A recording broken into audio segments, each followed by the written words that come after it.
Hi, my name is Bob and welcome to the Homestead, y'all. Well, it's time for us to build our greenhouse, so we thought we'd do a video series on building a greenhouse. We'll take you step by step, everything you need to know to put your greenhouse or hoop house together. This is just going to be a hoop house. We're not going to insulate it. We're not going to put a double layer on it, or we might put a small heater in here, but we're not going to keep it warm like you would a greenhouse all winter long. But we thought we'd take you step by step. This is going to be the first video in probably 5 or 6 video series. We're going to go over site selection and we're going to go over site preparation in this video. The first thing you want to think about is where you're going to put your greenhouse. Now, a lot of you are limited to space. You only have certain areas that you can put your greenhouse. But if you can, you want to make sure you have great southern exposure. If you live in the northern hemisphere anyhow, like we are here in the United States, you want to have good southern exposure, because in the wintertime when the sun drops in the southern sky, you want to make sure your plants get as much sun as they can. Another thing you want to consider is trees. If you have a lot of trees like this one on the south side, it's going to block a lot of your sun. If you just have one, like we have this one small poplar here, it's not going to really affect what we're using this greenhouse for. Otherwise, I would probably just cut that tree down or move our greenhouse to a different place. The next thing you want to consider on your site selection is your elevation.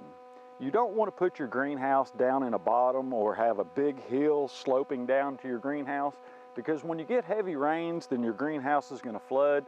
Christy and I made this mistake back in 1993 when we built our first greenhouse. We had a perfectly level spot.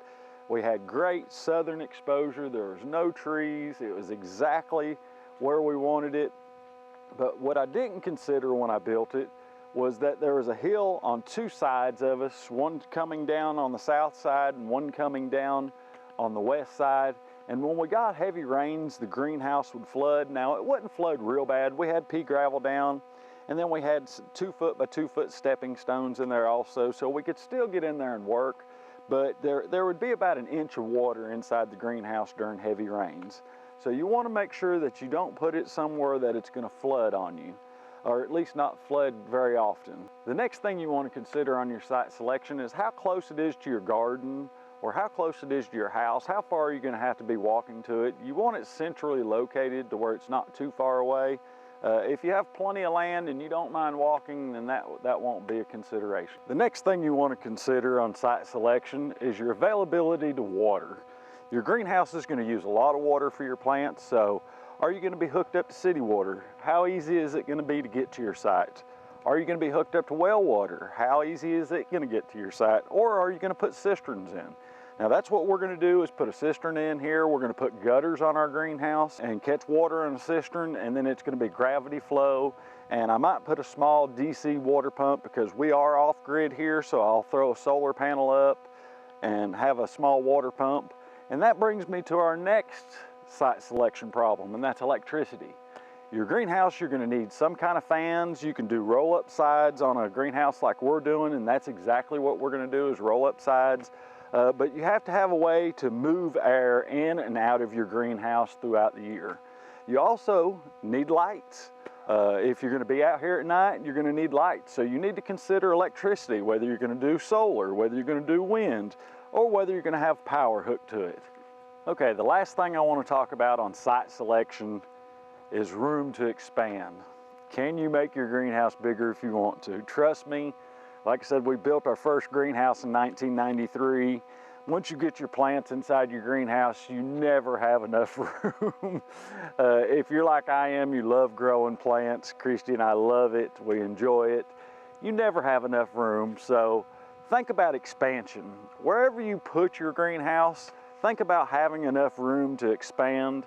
That's one thing we don't have to worry about here on the homestead. We have plenty of room. This is just going to be a small greenhouse. We have another greenhouse we're planning on putting right beside it, which will probably either be later this year or next year, but it'll be a winter greenhouse. It'll be an insulated greenhouse, one that we can grow citrus in and keep it warm all year long.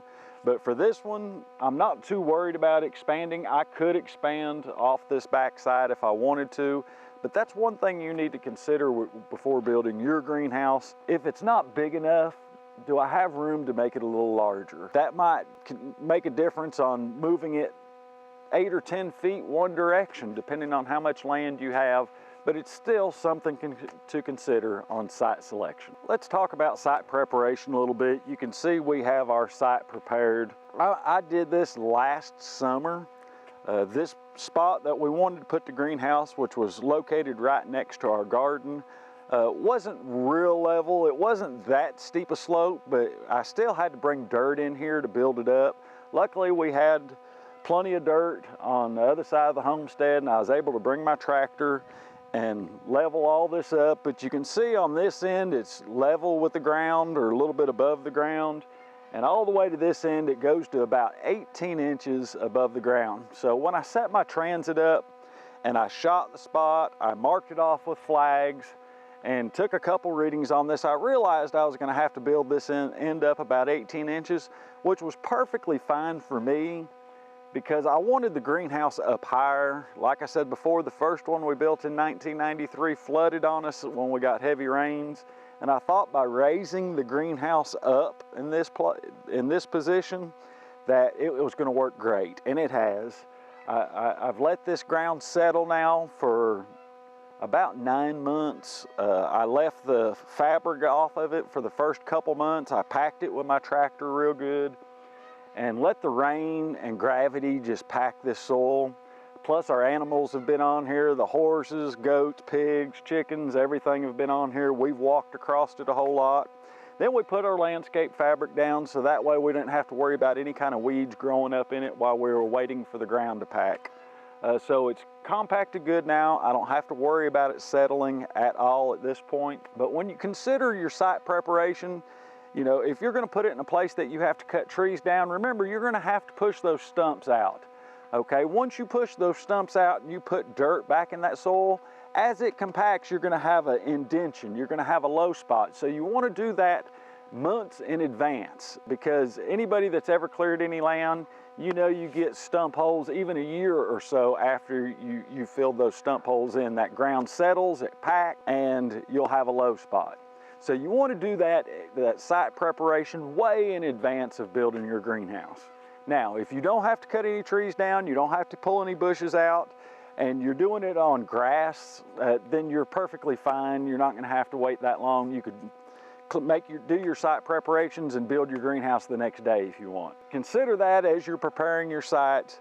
Consider the fact that you need as level a ground as possible, and if you have to build that ground up, give that ground time to compact. Even if you run over it with your truck, your tractor, that helps pack it, yes, but it's still gonna pack some more.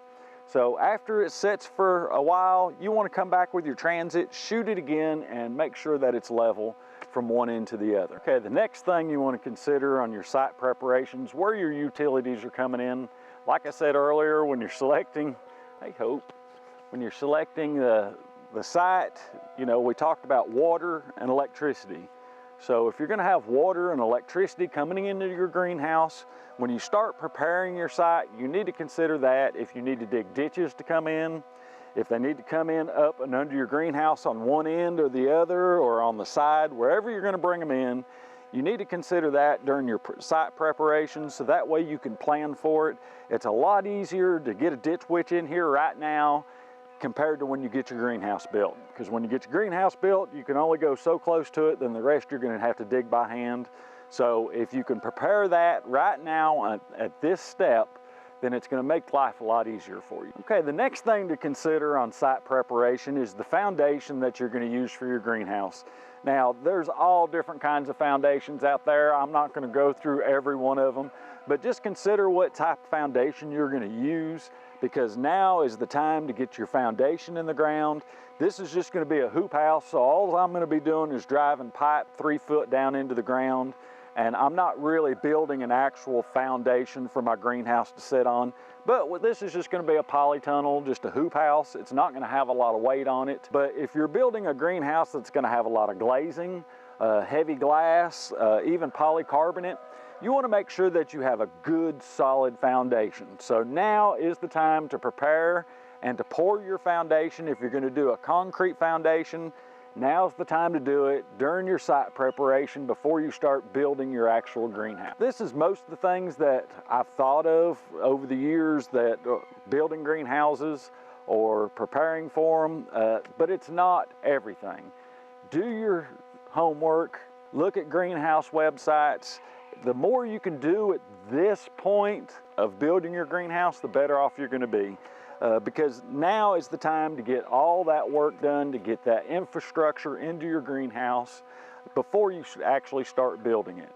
Now, this is just the first video of the series. In the next video, we're going to show you laying out the greenhouse. You can see the orange flags I have. I already have my greenhouse, the four corners laid out. But I'm going to teach you how to square up your greenhouse and how to start building it. And if you have any questions or comments, if you've learned anything over the years building a greenhouse, please leave them below so we can all learn from you. And as always, thanks for watching. Easy, kitty. Easy. It's funny. Come here, Hope. Come here, Hope. She ain't gonna bother you. Oh, it is it. Good girl.